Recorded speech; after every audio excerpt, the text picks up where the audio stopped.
Hi y'all, this is Oklahoma Grammy. Today I'm going to be making you Dollie's Mississippi Mud Cake. So I hope that you'll stay with me and you will enjoy. Let's get started. First we're going to preheat our oven to 350 degrees Fahrenheit. We're going to use a 9x13 pan sprayed with a nonstick spray that has flour in it. We're going to use a large bowl and a mixer. We're going to have 1 cup or 2 dills of margarine or butter. It doesn't matter which one. We're going to use 4 eggs. We're going to use 1/3 cup of powdered sugar, cocoa powder. We have 1 teaspoon of soda. We have 1 teaspoon of vanilla extract.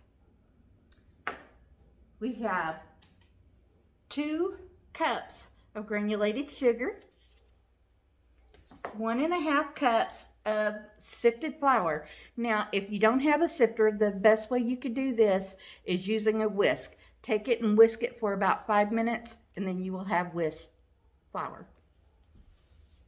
And we have 1 cup of coarsely chopped California walnuts, and 1 cup of shredded coconut,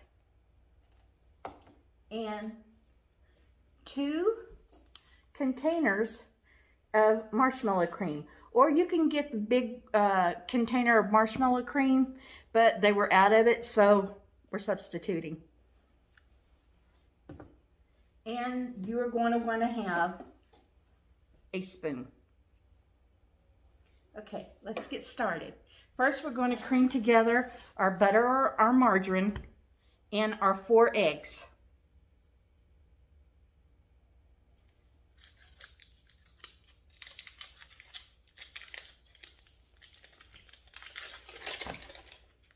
Let me get you down here, that way you can follow me. Okay, we're going to put our margarine in our bowl.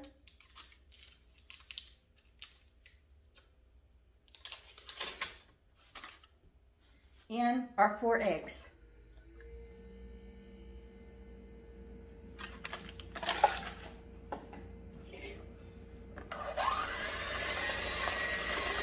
You want to make sure that your margarine is at room temperature.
Okay, and this is what your egg mixture will look like at this point. It kind of looks crumbly, but this is the way that we want it. Now we're going to add our sugar, our soda, not baking powder, but baking soda, our cocoa, our vanilla, our flour, our walnuts, and our coconut. Now, at this point, we want to stop using our mixer, and we're going to mix this with our spoon. This is going to get very thick.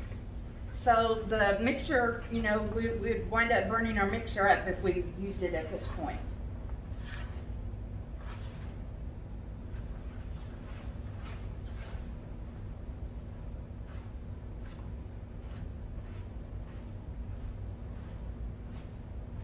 It's almost like a fudge cake mix.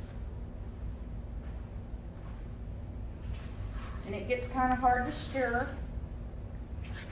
My sister has been making this recipe since I can remember. We've always made it, you know, for the kids and everything. And she offered to let me use it for the video today. So Dollie Baser, thank you so kindly for letting me use your recipe. I appreciate it.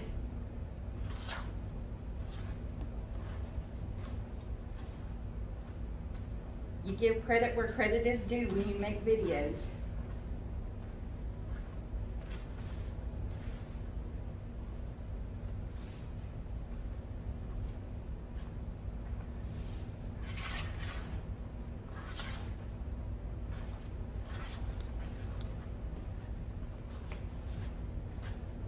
As you can see, it's softened up because of the butter. Just keep stirring it for a few minutes.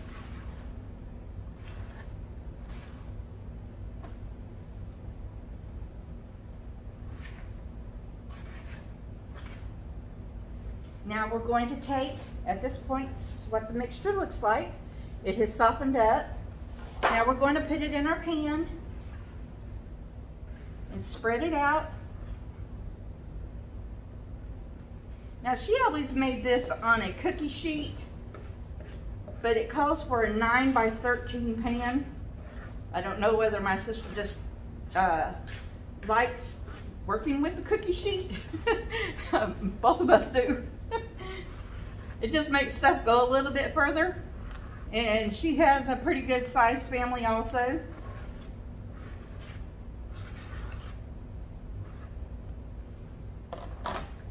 So we're going to spread this out.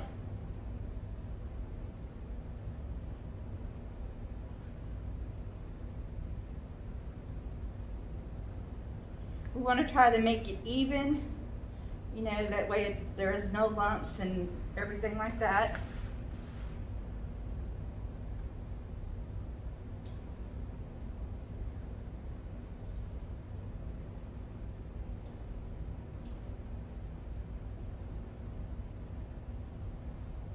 Okay, now we're going to take and put this in our oven. As you can see, we're going to bake this at 350 degrees for 35 minutes. Now that I've gotten the cake out of the oven, we're going to take and use, immediately we're going to spread our marshmallow cream over the top. I have taken both of the protective seals off the top of the marshmallow cream, and what we're going to do is we're going to just put it on top of our cake. It needs to be done while it's hot.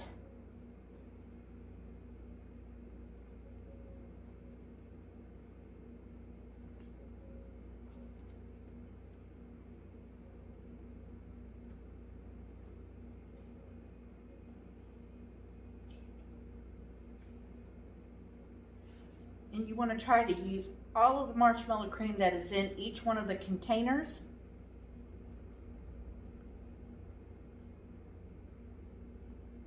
As you can see, it doesn't always like to come out, so. Now, we did a variation because my daughter that is here with me, she doesn't like the pecans, not pecans, the walnuts on the top of the cake. So what we did is we put them on the inside of the cake. What you would actually do after we take and put the frosting on the top of the cake is to sprinkle the walnuts on the top. But she doesn't like it like that. So we kind of vary variated from what my sister usually does.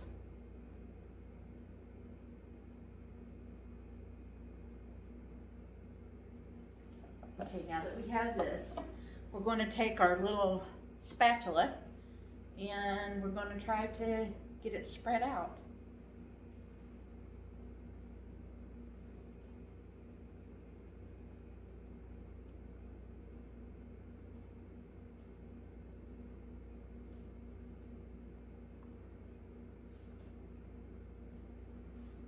And yes, this pan is hot. I most likely shouldn't be touching it without a pot holder, but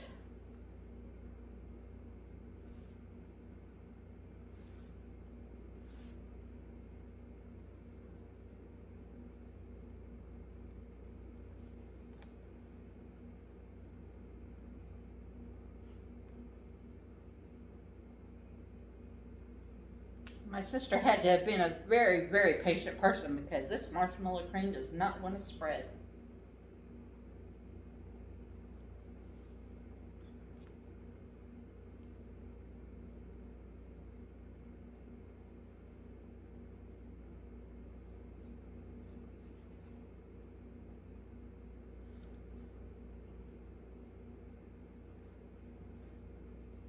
As you can see,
okay, now while this is sitting here, we're going to take and make our chocolate frosting that goes over the top. So I'm going to move this out of the way for a few minutes, that way it can kind of come together. We're going to use 2 cups of powdered sugar or confectioner sugar. We're going to use 1/3 cup of cocoa, a half, or well, 1 stick of margarine or butter. It's considered a half a cup.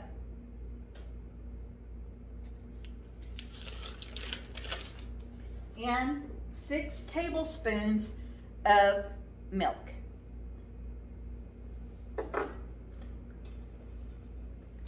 going to stir this all up.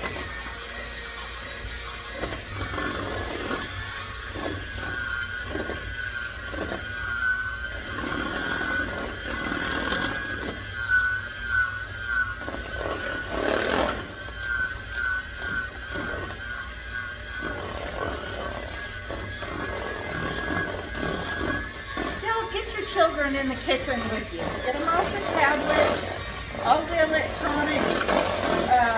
You know, get your family involved. Have some fun with this.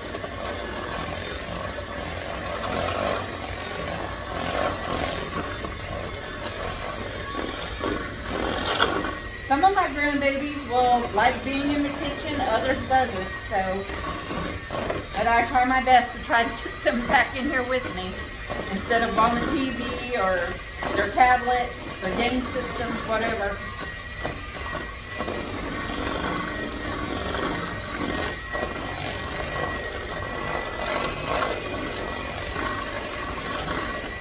Teach your kids how to bake early, and they will enjoy it. And then whenever they get older and have families, they will know how to do things. Leave them some recipes. Make a recipe box out of it. Get some tablets or some binders and fill your binders up. for your grandkids or your kids, and that way whenever they get out on their own, they'll be able to cook and you know, life skills.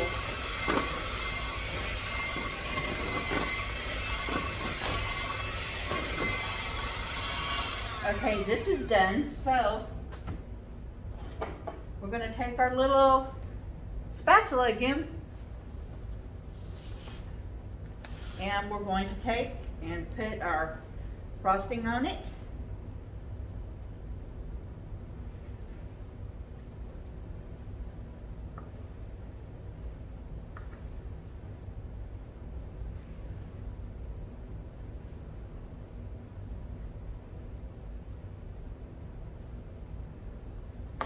And just spread it out.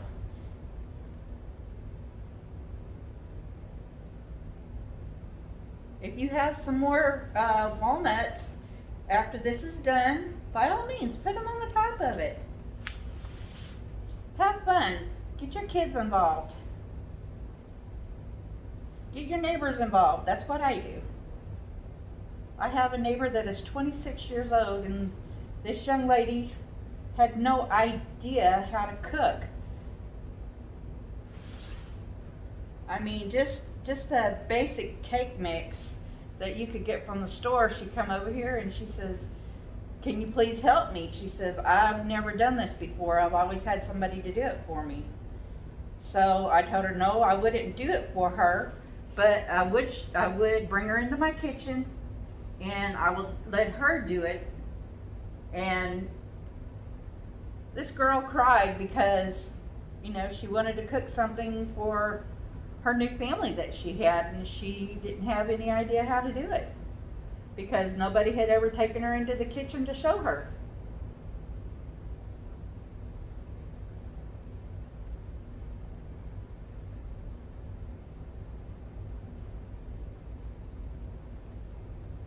And a lot of the foods that you see me make, if my family is full or they don't want it, I either put them in my freezer or I take them, put them in little trays with lids on them, or I wrap them in aluminum foil and I take them down and I give them to the homeless people here where I live. So I hope that's something that you might consider doing.